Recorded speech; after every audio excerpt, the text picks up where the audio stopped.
Buen día. Ya vamos a comenzar, como todos los sábados, el ciclo de encuentro Quédate en tu casa. ¿Cómo va, Silvia? Vamos a mandarle una invitación a Norberto para que se sume a nuestro vivo.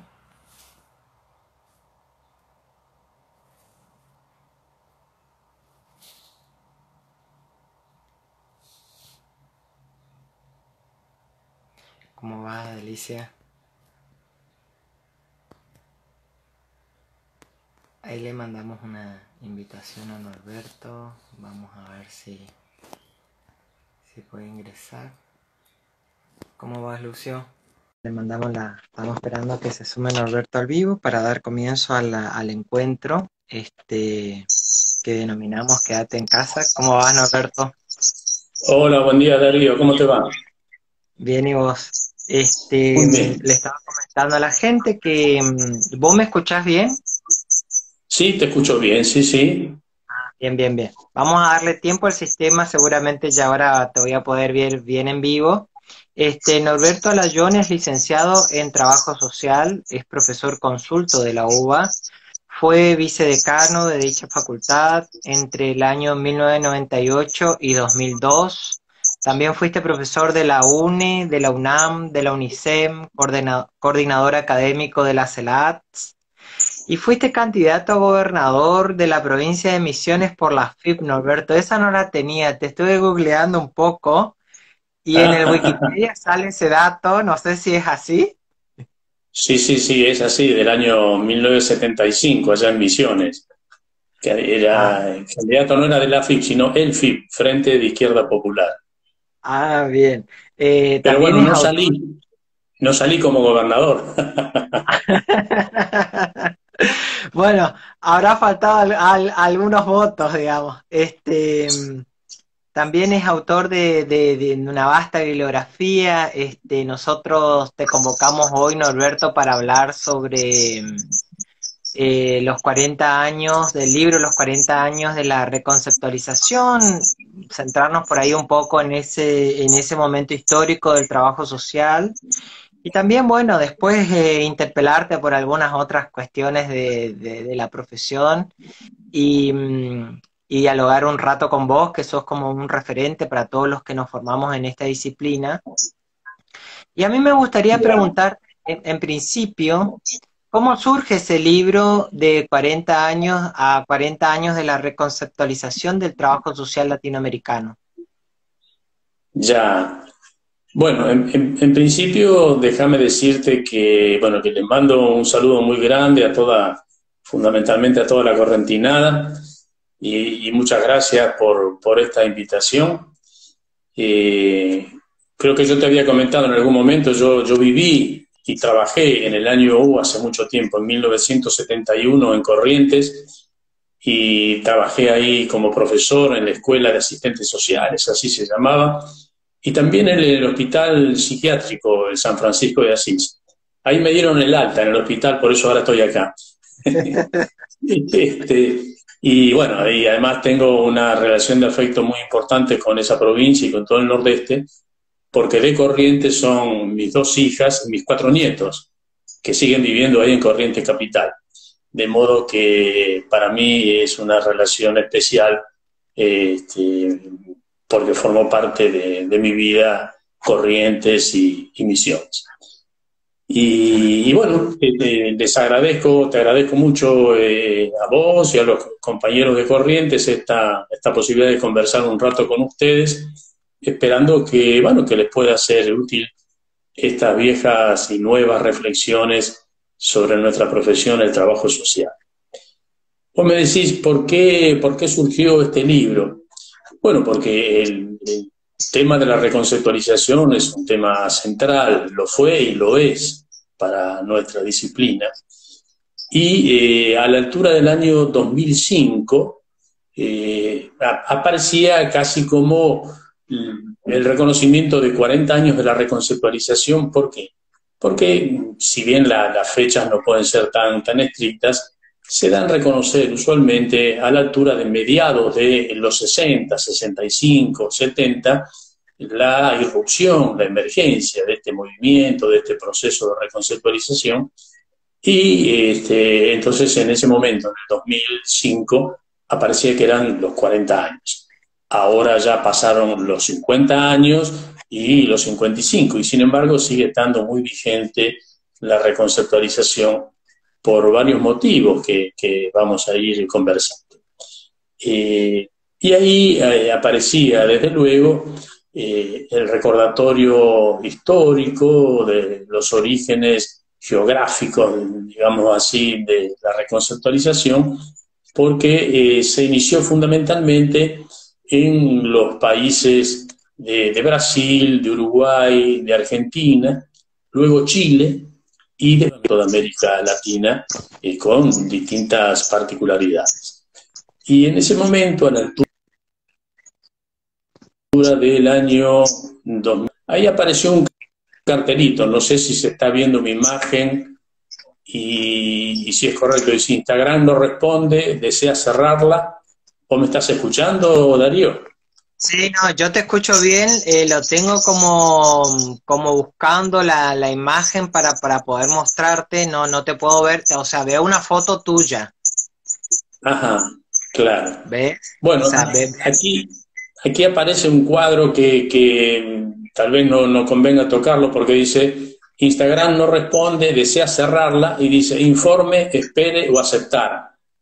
Ayer yo había hecho con los compañeros amigos de San Luis y toqué aceptar y se borró, de modo que me parece que mejor no toque nada, ¿no? bueno, sí, nosotros te escuchamos bien, así que digo, después lo vamos a dejar grabado.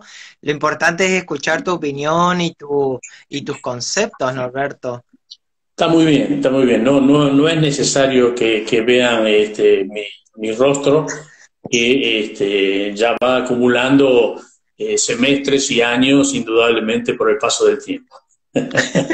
Bueno, entonces, te decía que sí, se da en reconocer este origen geográfico en estos países del Cono Sur, luego Chile y una irradiación muy importante en toda América Latina. Y ahí me pareció importante ir construyendo, y así lo coordiné con un trabajo de muchos meses y de mucho esfuerzo, invitando a colegas destacados y destacadas, por supuesto, de distintos países de América Latina, a los cuales le planteaba la alternativa de conformar un texto, un libro, que es este que en definitiva salió, que implicara una especie de balance histórico de este movimiento en los distintos países de América Latina. Y arrancamos con esa primera edición. El libro tiene, bueno, no se puede ver ahora, pero sería bueno, vos habías puesto la tapa en la difusión del evento. El libro tiene 2 ediciones, la del 2005 que se agotó y la segunda, la del 2007, que salió ampliada, porque la primera edición tenía 22 artículos de 27 autoras y autores de 17 países de América Latina y más España y Portugal.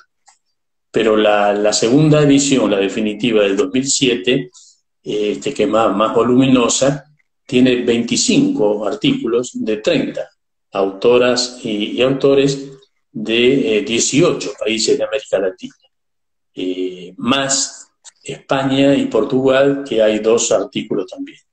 Y de paso queremos brindar nuestro testimonio y nuestro recuerdo a la colega Montserrat Feu, de Barcelona, España, que escribió en nuestro libro y que lamentablemente este año falleció producto del COVID-19.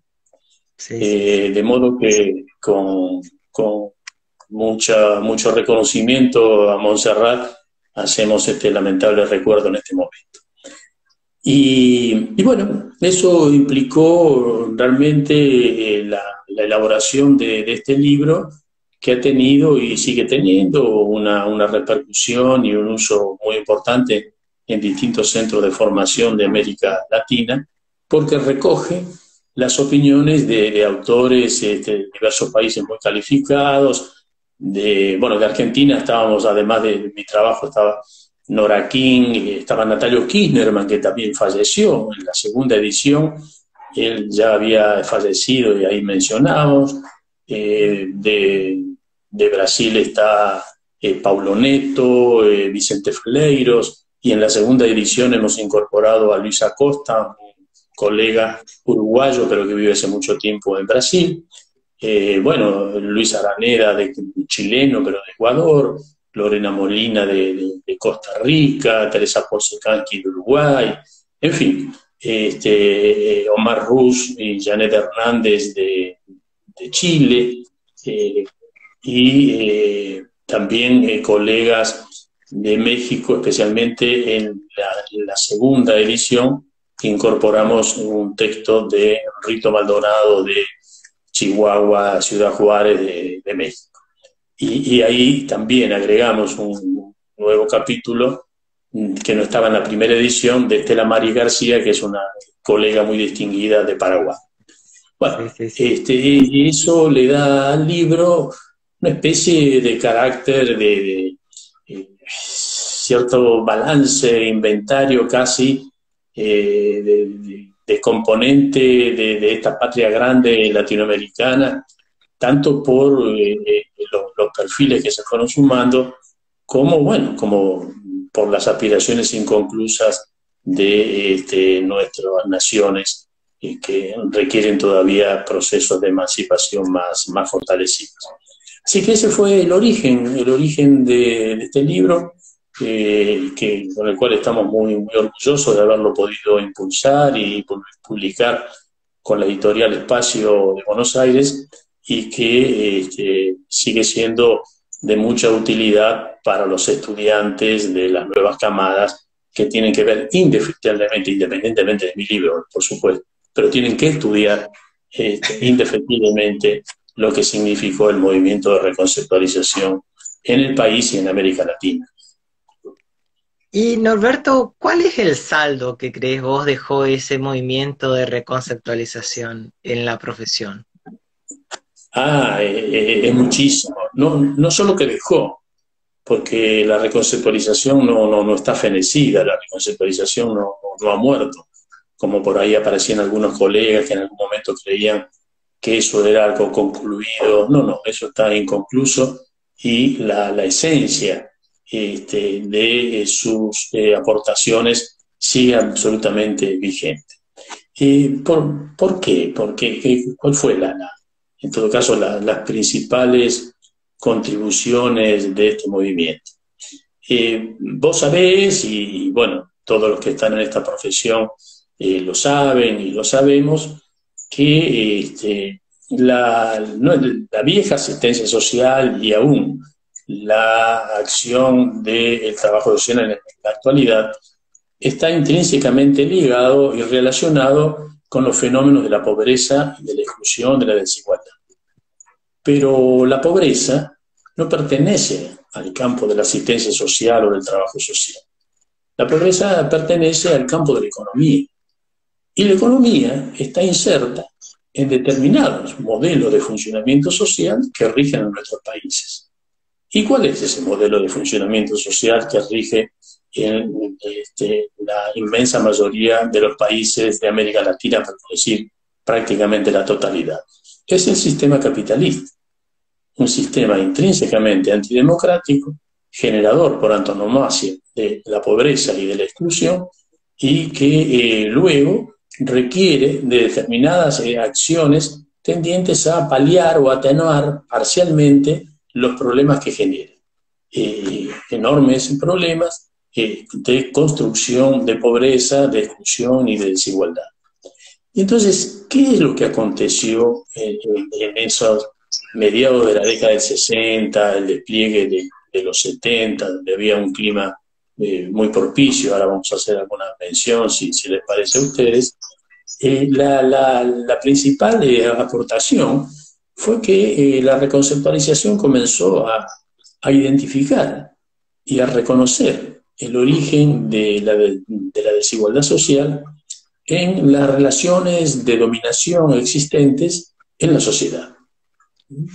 Que iba marcando indudablemente la existencia de sectores sociales diferenciados.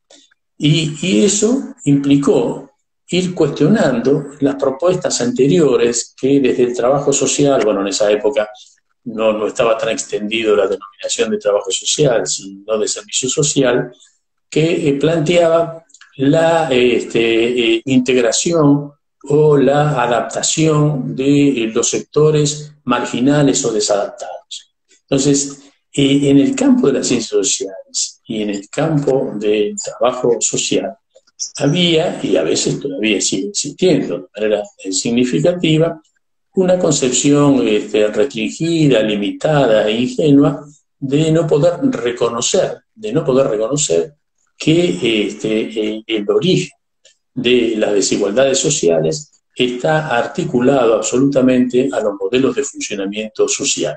Y es ahí donde tenemos que poner el eje principal para después entender de manera más precisa por qué aparecen los llamados males sociales, por qué aparecen una cantidad de dificultades significativas en vastos sectores de la población.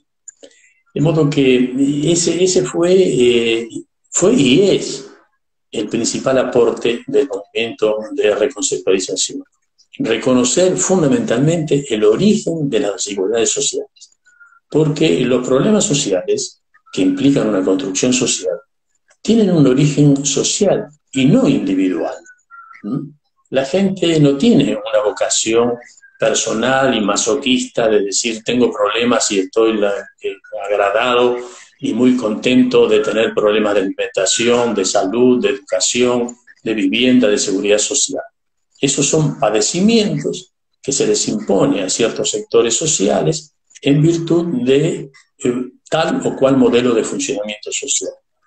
De modo que ese es más que el saldo, es lo que originalmente aportó y lo que sigue aportando este movimiento. Por eso es imprescindible seguir estudiándolo.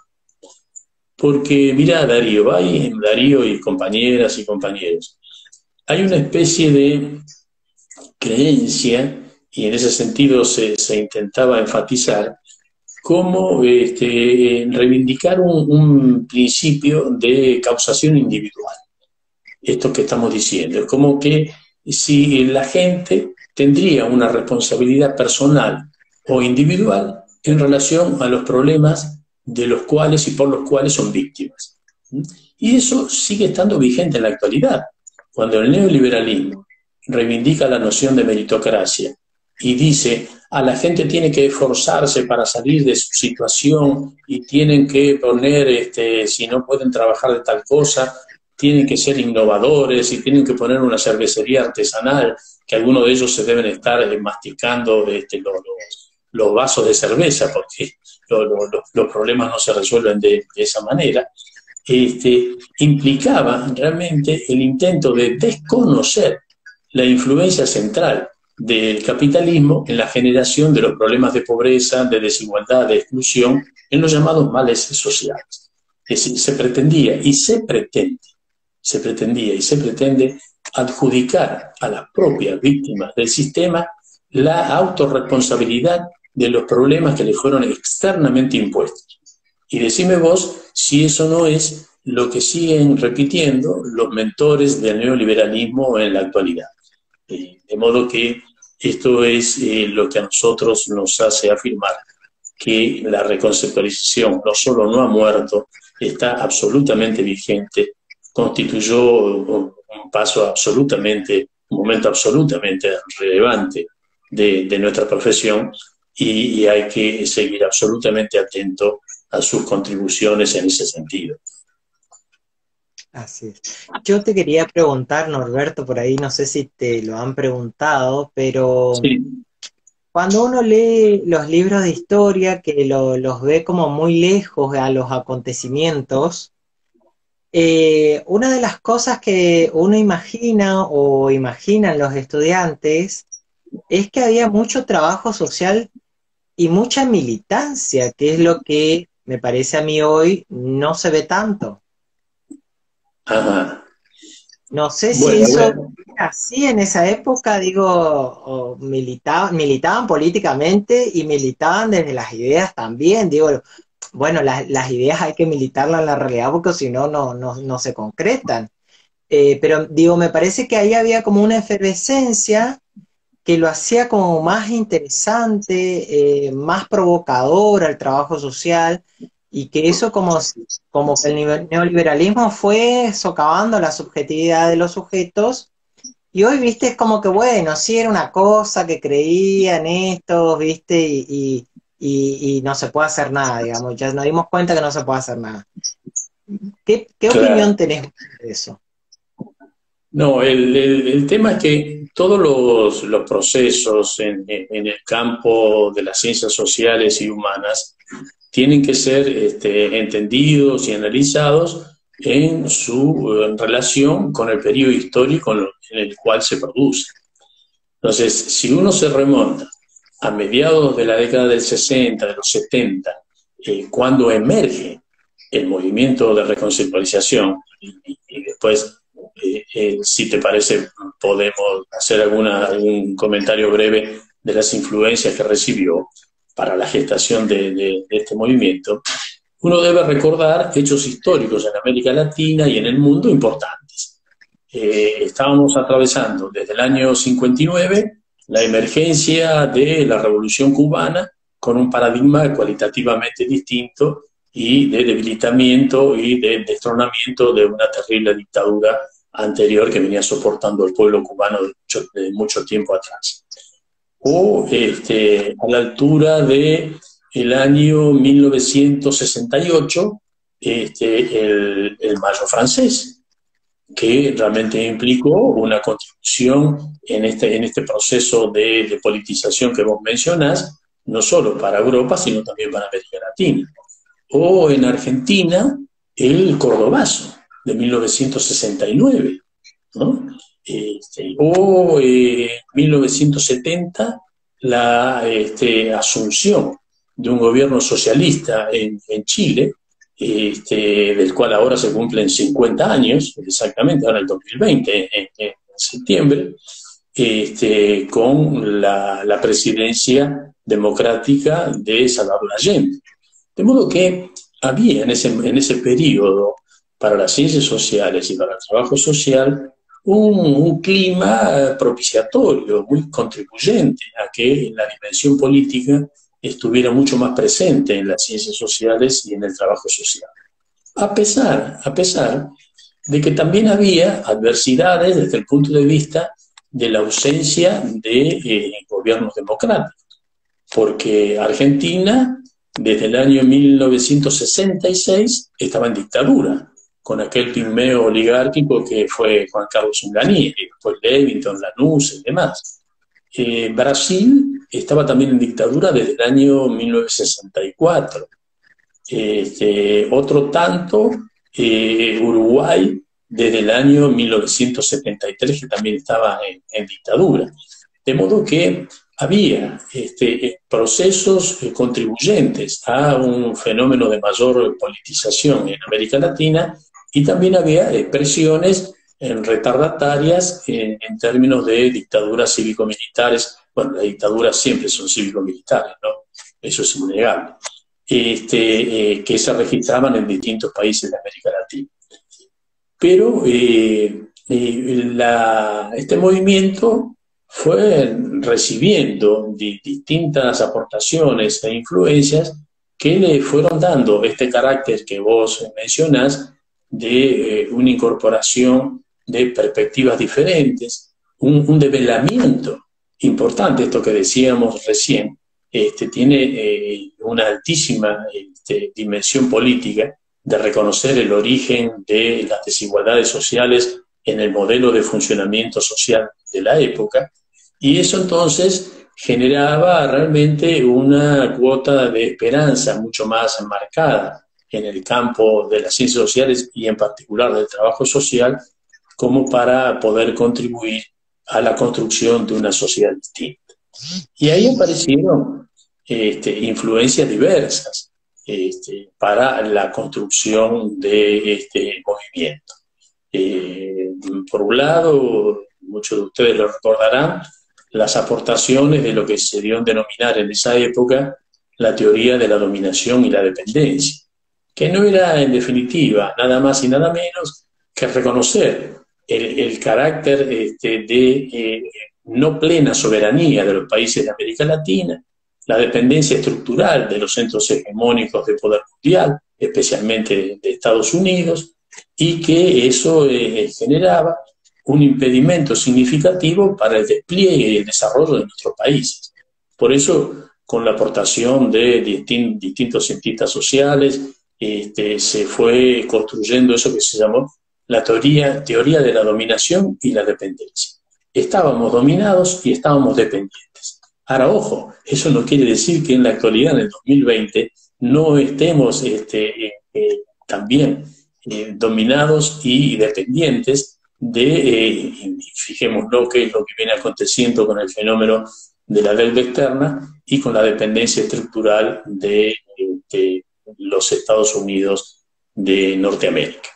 Y ahí, bueno, se pueden ver, está en la literatura, está citado también en nuestro libro de los 40 años, los aportes de cientistas sociales como Rodolfo Sternhagen, Enzo Faleto, Teotonio dos Santos, Fernando Enrique Cardoso, este brasileño que dio tanta aportación, pero que después hizo un vuelco increíble y se transformó en un neoliberal y fue presidente de Brasil años atrás, y que ahora se pasó al neoliberalismo de manera vergonzante. Pero bueno, eso fue una de las grandes influencias que de manera gradual fue recayendo en nosotros, que éramos los jóvenes como ustedes, éramos los jóvenes en ese momento que comenzábamos a leer algunas de estas cuestiones, nos generaba un gran asombro, pero también una gran adhesión, porque la formación que recibíamos era una formación más precaria, ligado a estas concepciones ingenuas e impropiamente interesadas de los periodos anteriores, más bien a las lógicas benéficas o filantrópicas o de un pensamiento más limitado. Y eso fue, desde luego, ayudando a un proceso de politización en un amplio sentido, de entender la dimensión política que todas las prácticas sociales tienen, hace 40 o 50 años atrás y también en la actualidad. Si hablamos de influencia, bueno, tiene también que recordar la importante influencia que tuvo el pedagogo brasileño Paulo Freire, que debe seguir siendo estudiado con mucha atención en la actualidad, a través de sus libros La educación como práctica de la libertad, Pedagogía del oprimido, donde esa contribución de un proceso socioeducativo y emancipador fue realmente muy importante para el trabajo social. Paulo Freire, que era brasileño, que se tuvo que exiliar, que pasó un breve periodo en Bolivia, ahí había otra dictadura de Barrientos, de ahí fue a Chile, que en la época de Freire, antes de Allende, y comenzó a desplegar su experiencia del método psicosocial, que partiendo de las premisas de la educación se planteaban formas de contribución a los procesos de concientización de los sectores populares y de liberación de la sociedad. Pero también hubieron otras influencias en el movimiento de reconceptualización muy importantes. El marxismo, la irrupción en las ciencias sociales de manera más significativa y luego después en el trabajo social de los aportes del marxismo para poder entender mejor el funcionamiento del mundo y el funcionamiento del propio sistema capitalista.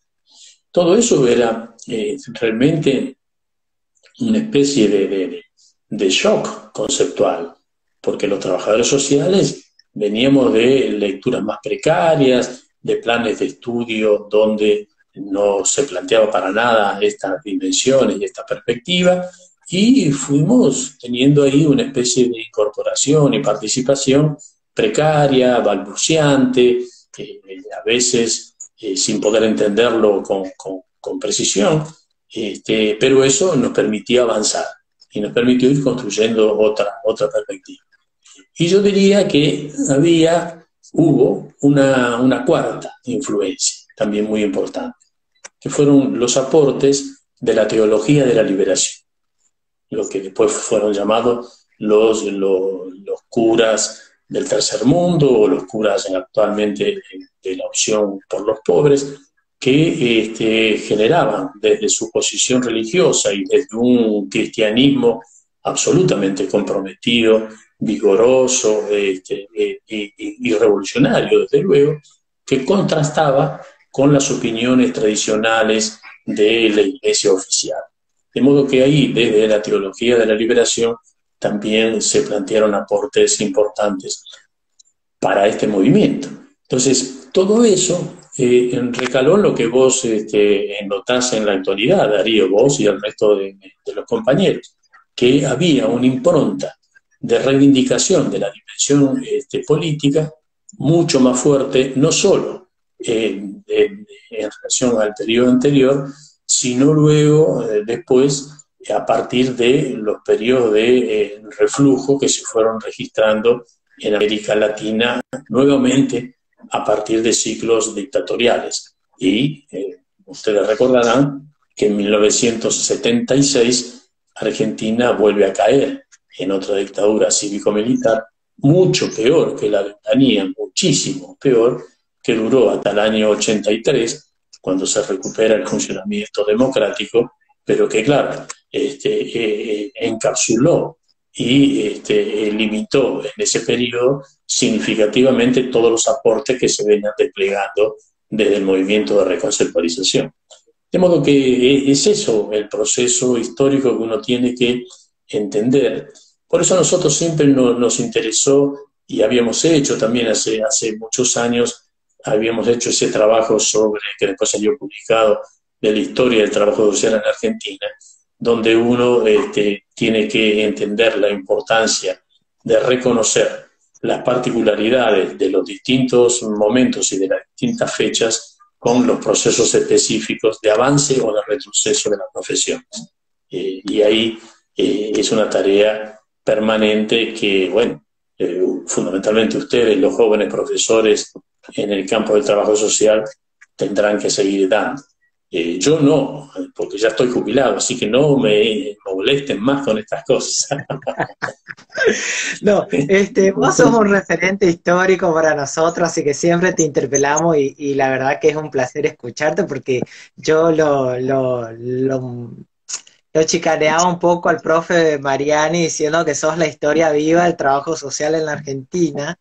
Y en ese sentido, quiero preguntarte, Norberto, porque nosotros la conocimos a Susana el año pasado, Susana Malacalza, y bueno, nos enteramos como algunas cosas de la historia del trabajo social, y Susana fue una de armas tomar en la historia, digamos, vos la ves vieja, qué sé yo, viste, con un discurso bastante revolucionario, y digo, puede gustarte o no, pero es parte de nuestra historia, de nuestra disciplina. Lo mismo me parece que pasa con vos, digo, en el colectivo puede haber gente que no le guste tu discurso, pero algo innegable es que sos parte de esa historia que nosotros leemos.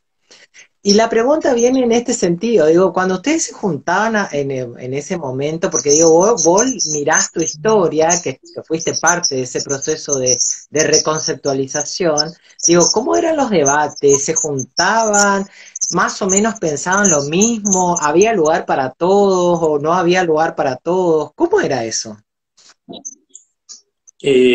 A ver, bueno, yo en principio te agradezco esa especie de eufemismo de referente histórico que puede ser entendido como un eufemismo de viejo, pero bueno, muchas gracias.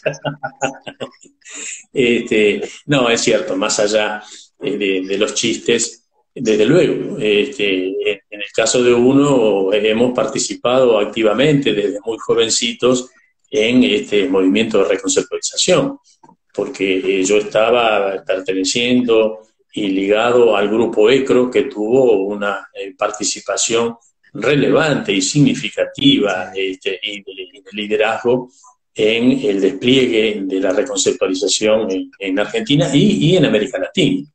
Ahí habíamos escrito también, junto con otros dos compañeros, de aquel libro que tuvo una gran circulación en la época, que se llamó el ABC del trabajo social latinoamericano, que fue allá del año 1971. Yo vivía y me acuerdo, ahí vivía en Corrientes y trabajaba en la escuela, y ahí apareció a mediados de año ese libro. A ver, el lugar para todos. Fue un periodo de gran confrontación con las posiciones más tradicionales de los asistentes sociales más clásicos. Bueno, la mayoría todavía no se llamaban trabajadores sociales en la época, como pasa todavía en muchos casos que se lo mencionan como asistentes sociales. Pero bueno, en ese periodo nuestro, recién aquel instituto de la época del desarrollismo, que se llamó Instituto de Servicio Social y que dio por primera vez el título de trabajadores sociales en el país, y del cual salimos la mayoría de los colegas que participamos en el grupo ECRO, y que dimos esa contribución en ese momento.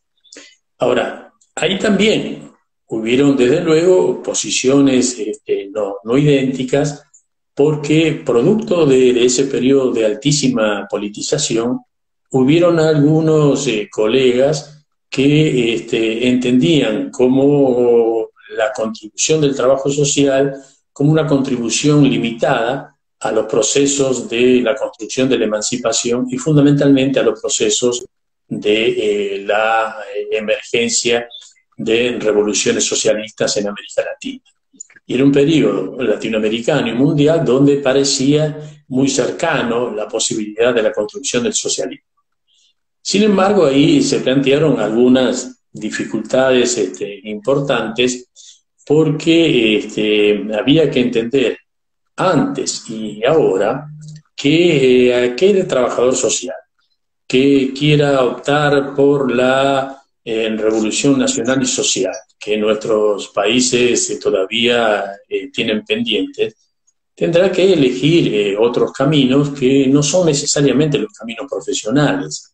¿Qué queremos decir con esto? No es que querramos dividir en modo alguno, porque esa fue toda nuestra tradición y nuestra práctica de relacionar lo estructural con lo puntual. Pero hay que entender que los procesos revolucionarios no se dan a partir de las especificidades concretas de las profesiones, sino a partir de otros instrumentos y otras prácticas políticas significativas que pueden contribuir a ese movimiento. A ver si lo decimos de manera sencilla.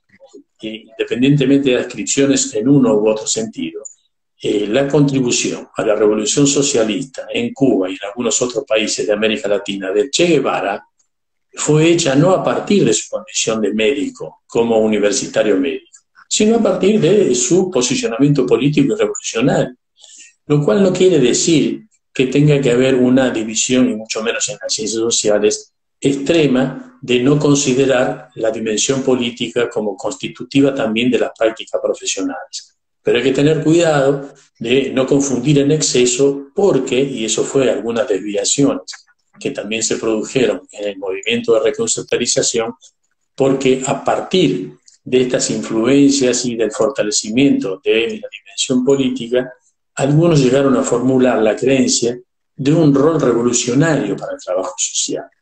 Y las profesiones en sí mismas contribuyen en uno u otro sentido, pero no son las gestoras de la revolución nacional y social que puedan reclamar nuestro país. Y eso es muy importante entenderlo, porque desde ahí se generaron algunas distorsiones y hubieron muchos colegas que abandonaron la profesión, porque creían que la profesión tenía límites muy marcados y que la única alternativa de contribuir a procesos emancipatorios más totales era dedicarse a la actividad política exclusiva, dejando de lado la profesión.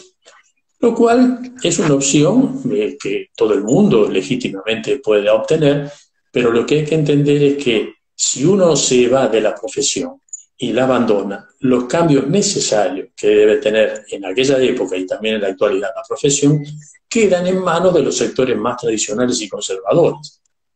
Objetivamente, si uno requiere plantear un proceso de modificación de ciertas prácticas, digamos, en Posadas o en Corrientes, ¿no?, tendrá que dar la lucha intelectual y política dentro de las profesiones en Posadas y en Corrientes. Ahora, si se va a vivir a Santa Rosa La Pampa, podrá o se va a vivir a San Salvador de Jujuy, le gustará más o menos, pero los cambios que puedan eventualmente necesitarse en Posadas y en Corrientes no se van a registrar.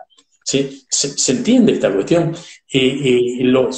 La participación para propiciar determinado tipo de modificación en las prácticas sociales se debe dar en el terreno concreto donde uno aspira a concretar los cambios. Si yo me voy a vivir a Comodoro Rivadavia, a lo mejor puedo contribuir o no en Comodoro Rivadavia, pero en la capital federal no voy a contribuir a nada, ¿no? Entonces, estas son parte de las interpretaciones no idénticas que se fueron registrando en el movimiento de reconceptualización y que tuvieron, bueno, también otro tipo de distorsiones que es necesario reconocerlas, no para abominar en modo alguno, reiteramos, de este virtuoso movimiento, sino para mejorarlo y perfeccionarlo. Y algunas de esas otras limitaciones fueron cierta incomprensión o cierto abandono de entender la enorme importancia que adquiere para los sectores populares la dimensión asistencial de nuestra profesión, ¿no? Que no tiene nada que ver o no debe ser entendido como una práctica asistencialista, pero sí entender la asistencia como un derecho y que la dimensión asistencial es intrínsecamente inherente a un trabajo social que responda a las necesidades de los sectores populares. No puede haber trabajo social posible con los sectores populares sin atender las urgentes demandas materiales de la gente, es decir, sin atender las necesidades concretas de la gente. Por eso, bueno, tanto en el país como en Brasil, como en Uruguay, en Chile, en el resto de América Latina, las discusiones fueron absolutamente ricas. En este libro de los 40 años se plantean en distintos artículos posiciones no idénticas. No es lo mismo la posición, por ejemplo, en Brasil, de Vicente Faleiros que la de Paulo Neto. Y los dos están reconocidos y como tal se inscriben en la perspectiva del análisis marxista. Sin embargo, las posiciones no son idénticas. De la misma manera que, con todo respeto, no fueron idénticas las posiciones mías con las de Natalio Kinderman, a pesar del reconocimiento que yo siempre hice de las contribuciones de Natalio y como tal, bueno, él no había sido profesor mío, pero sí era docente en el instituto donde yo estudié originalmente. Después hice el pase por Misiones, pero bueno, no teníamos posiciones absolutamente idénticas. Y cada cual iba dando sus contribuciones desde los distintos ángulos y las distintas adscripciones que cada uno iba tomando.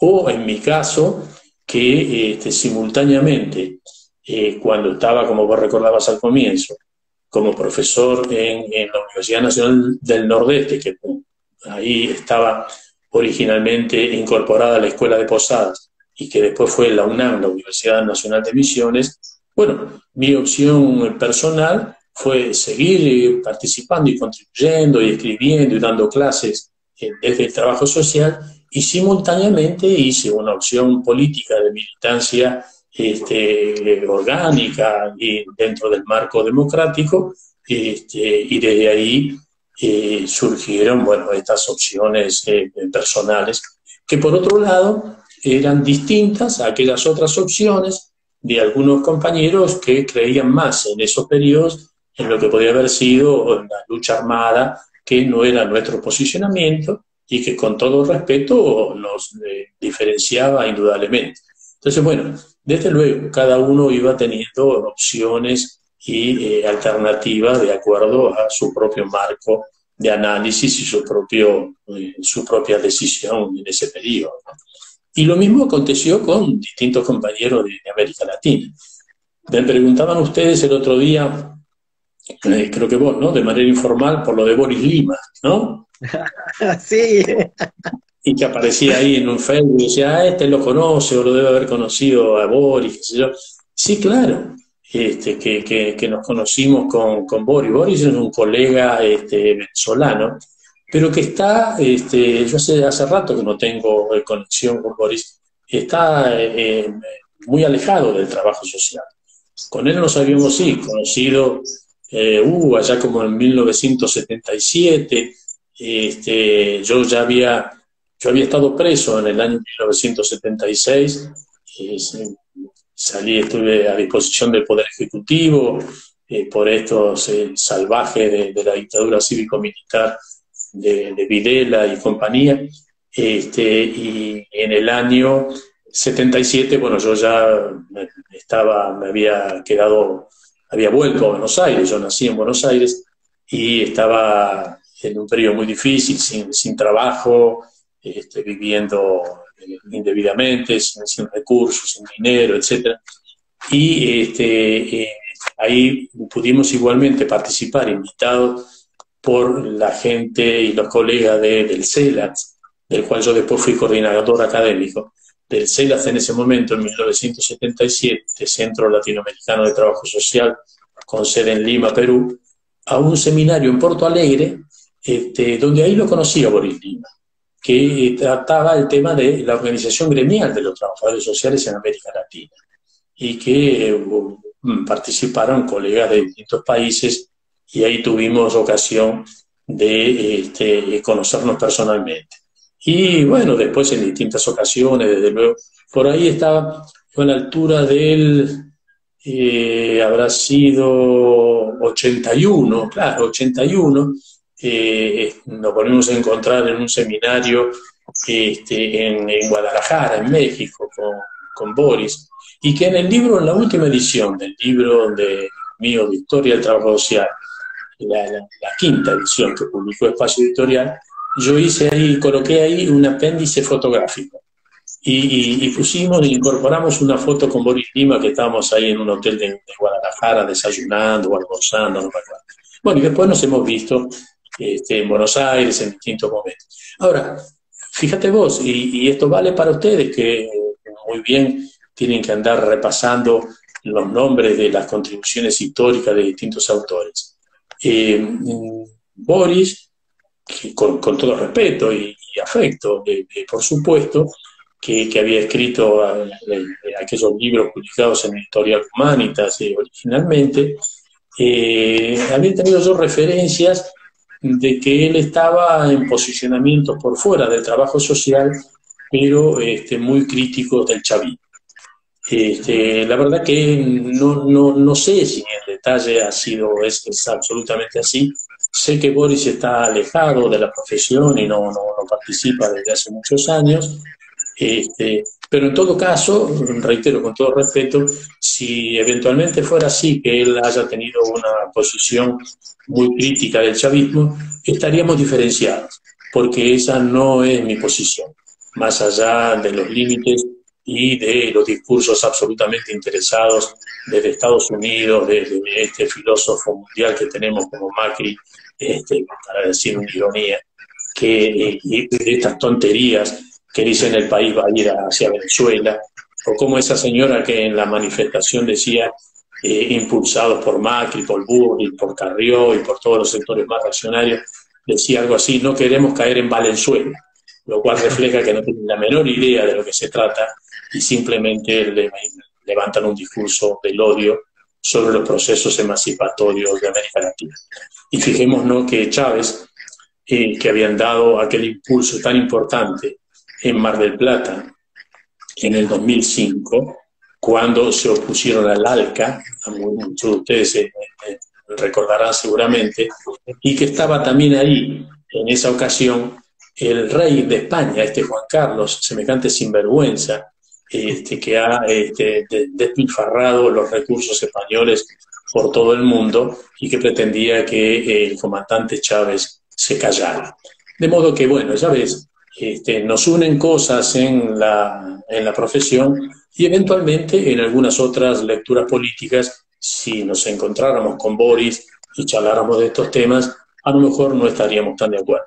Pero nada de eso debilita sus aportaciones en su momento relevante para nuestra profesión de trabajo social, ¿no? Claro. Dos cosas, o unas cosas más como para aprovechar los últimos minutos que me quedan. Uno es que solemos hablar con los colegas de tu posicionamiento radical y postura que has tenido en tus últimos escritos. A mí me parece que, y esto es una opinión personal, ha sido como muy académico en las primeras producciones y en estas últimas hay como un posicionamiento como mucho más crítico, provocador, digo, contestatario, eso por un lado. Y segundo, Norberto, preguntarte esto que se suele pensar que todos los trabajadores sociales son peronistas, yo creo que no, pero bueno, digo, hay como una población mayoritaria en el colectivo. Y lo otro que quiero preguntarte es como para ir cerrando, ¿qué balance haces vos de tu paso por esta profesión? Bueno, a ver, sería largo, pero voy a ver cómo podemos hacerlo más rápido. Por supuesto, no todos los trabajadores sociales son peronistas. Es más, yo personalmente no soy peronista, ni estoy afiliado, ni tengo militancia orgánica. Lo que sí siempre he tenido un intento de contribuir en la perspectiva de relacionar la profesión con los procesos de carácter estructural que predominan en determinados periodos históricos en nuestro país. Y desde luego, desde una perspectiva de izquierda nacional, porque hay distintos tipos de izquierda, por supuesto, mi adscripción siempre estuvo en la línea de defensa de los proyectos nacionales y populares. Y los proyectos nacionales y populares en Argentina, ¿cuáles fueron?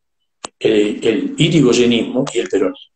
No hay ningún otro proyecto nacional y popular significativo en nuestro país. En consecuencia, yo he sido y soy un defensor, sin tener una militancia ni participación orgánica, te reitero, en estos partidos políticos, de defensa de estos lineamientos. Y, por supuesto, en ese sentido, también he hecho una inscripción de reivindicación de todo el proceso liderado por Néstor Kirchner y por Cristina Fernández de Kirchner, y en la actualidad por Alberto Fernández. En tanto y cuanto, aún con limitaciones, representan las perspectivas de avance nacional y popular más significativas que se vienen y que se han registrado en la historia de nuestro país. Yo he tratado en estas dos perspectivas de contribuir en aspectos, como decís vos, más profesionales y en aspectos un poco más politizados, porque todo lo social es intrínsecamente político. Pero fíjate vos que yo ahora voy a sacar en papel el libro que está también en acceso en formato digital, que es Apuntes para la práctica de trabajo social, que lo vamos a estar editando con esta editorial, la Indija de Entre Ríos, y que va a salir próximamente. Y que ahí van a haber textos más ligados al trabajo social, para que aquellos que puedan gustarle más mis contribuciones de lo profesional puedan, si les interesa, abrevar en ese texto que va a ser más específico de trabajo social. No abandonando la dimensión política en el análisis, pero refiriendo de manera más puntual. De modo que esas son mis dos vertientes. La profesión del trabajo social, escribo algunas cosas en ese sentido, y algunas otras contribuciones de carácter general de las ciencias sociales que están intrínsecamente ligadas con la dimensión política. Y en ese sentido, ¿cómo no tener una postura crítica desde las ciencias sociales y desde el trabajo social contra el neoliberalismo y contra los procesos que lamentablemente hemos vivido en Argentina en los últimos 4 años con este macrismo que ha devastado a nuestra nación? De modo que esa es mi perspectiva, Darío, compañeras y compañeros, en relación a la profesión y a la política. Una consulta, Norberto, no quiero dejarte de preguntar, porque Sí. los trabajadores sociales recordamos mucho la época del proceso y de los desaparecidos en el proceso, y que trabajadores sociales desaparecidos tenemos muchos, pero no los recordamos, digo, con nombres propios. ¿Qué pasa ahí con nuestra profesión en ese sentido, o es algo que no se quiere recordar? No, no, no, a ver, en parte es cierto lo que decís, pero acá en Capital, en la carrera de Trabajo Social de la UBA y en el Colegio de Trabajadores Sociales de la Capital Federal, hay placas con los nombres de todos los trabajadores sociales desaparecidos del país. Y en ese sentido, yo puedo reivindicar un viejo amigo y un gran colega, Luis María Frun, que era también compañero nuestro en el grupo ECRO y que después trabajó en General Roca y finalmente fue asesinado en Villa Mercedes, San Luis, en el año 1976. O después algunos otros muchachos, algunos de ellos fueron alumnos nuestros que no tenían nada que ver con mi posición política de la época, pero que fueron alumnos nuestros en Posadas y que después fueron asesinados en la masacre, en la matanza de Margarita Belén, en Chaco. Están esas placas en la Facultad de Ciencias Sociales y en el Colegio de Graduados, pero es bueno que vos lo recuerdes y que se pueda reivindicar con nombre y apellido a aquellos compañeros que fueron desaparecidos y seguramente asesinados por la dictadura cívico-militar del 76. Y que lo hacemos con mucha adhesión, independientemente de que algunos, como en el caso mío, no hubiéramos hecho una opción política por la acción armada. Pero el testimonio de estos colegas y de estos estudiantes era vigoroso y su esperanza de construir mejores países, que por supuesto la compartíamos porque había causas por la igualdad, por la equidad, en definitiva por la justicia social. Así es. Bueno, Norberto, mandarte un saludo. ¿Cómo no? Seguramente en algún momento te vamos a tener en Corrientes. Vos sos parte de nuestra institución, de nuestra historia institucional, del trabajo social de Correntino. Y también decirte que nos han escuchado gente de todos lados, desde Dinamarca, desde República Dominicana. María Rosa Silfuente ha mandado saludos, gente de Rosa María Misiones, Silfuente, un cariño. Betty Cueva, gente de Panamá también, de gente del Perú, bueno, de Argentina, de todos lados. Pero creo yo que ha sido un placer nuevamente escucharte y poder compartir en algún momento en Corrientes, seguir debatiendo estos u otros temas, porque tu bibliografía es amplia, digamos, podemos prácticamente todos los temas abordar con vos y reflexionar, así que bueno, no sé cómo la pasaste vos, si querés decir algunas palabras antes de finalizar. No, muy bien, muchas gracias por la invitación y mi felicitación a vos y al otro compañero ahí de Corrientes que están realizando esta tarea, porque bueno, es muy importante que ustedes puedan confrontar y conversar con aquellos que somos un poco más viejos y que tenemos cierta trayectoria y que las nuevas camadas de estudiantes y de profesionales puedan ir visualizando distintas posiciones y formando su propia opinión y su propia práctica de acuerdo a sus pensamientos que legítimamente adopten. De modo que sí, yo la he pasado muy bien, lástima que no nos hemos visto demasiado, ya nos encontraremos en algún momento cuando pase la pandemia y volveré a mi vieja y querida Corrientes, no solo a ver a mis hijas y mis nietos, sino también poder compartir con ustedes en algún momento y poder tomarnos un vino cara a cara.